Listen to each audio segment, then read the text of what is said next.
Spartak Ngjela zbulon çfarë do të ndodh para zgjedhjeve.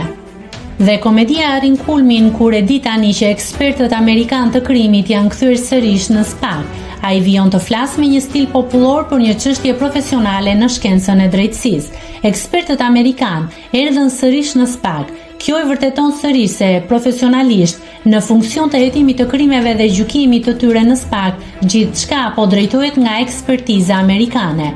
Kurse Berisha, si i akuzuar që është, vijon e shprehet botërisht në media se SPAK, sipas tij, drejtohet nga Rama. Por na duhet të theksojmë se naiviteti popullor në një mbrojtje individuale që bën i akuzuari, i cili nuk mbrohet nga avokati, por nga ai vetë, tani, në teorinë e hetimit dhe akuzës penale është quajtur naivitet jo profesional. I pandehur i akuzuar që mendon se do të mbrohet vetë nga një akuzë në një kohë që nuk është as jurist e as kriminalist, bie viktime delirit të tij, si ai i di të gjitha më mirë nga të tjerët, edhe pse nuk është jurist. Dhe këta të akuzuar kanë qenë gjithmonë objekt humori dhe në jetën profesionale të drejtësisë, por edhe në letërsi e në kinematografi. Një i tillë po duket në shfaqjen e tij publike, edhe i pandehur i akuzuar penalisht Sali Berisha. Dhe komedia arrin kulmin kur e di tani që ekspertët amerikanë të krimit janë kthyer sërish në SPAK. Ai vijon të flas me një stil popullor, por një çështje profesionale në shkencën e drejtësisë.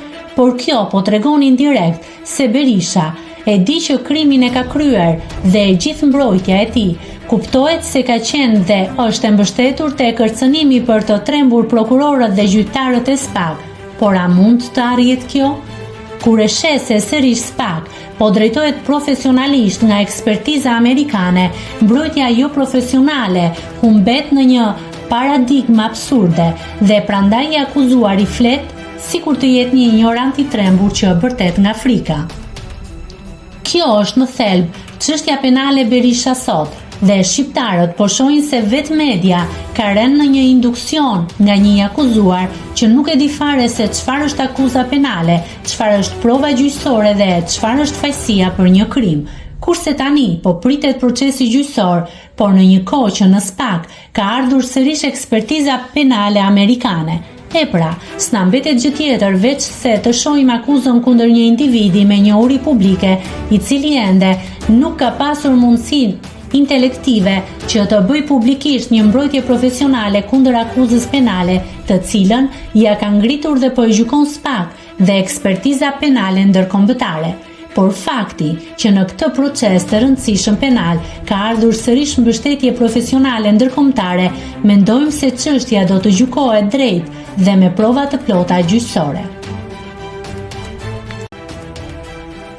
Nëse klikoni mbi butonin subscribe, do t'ju shfaqen të gjitha publikimet tona. Ju ftoj t'i bëni subscribe kanalit, të pëlqeni videot dhe të lini komentin tuaj.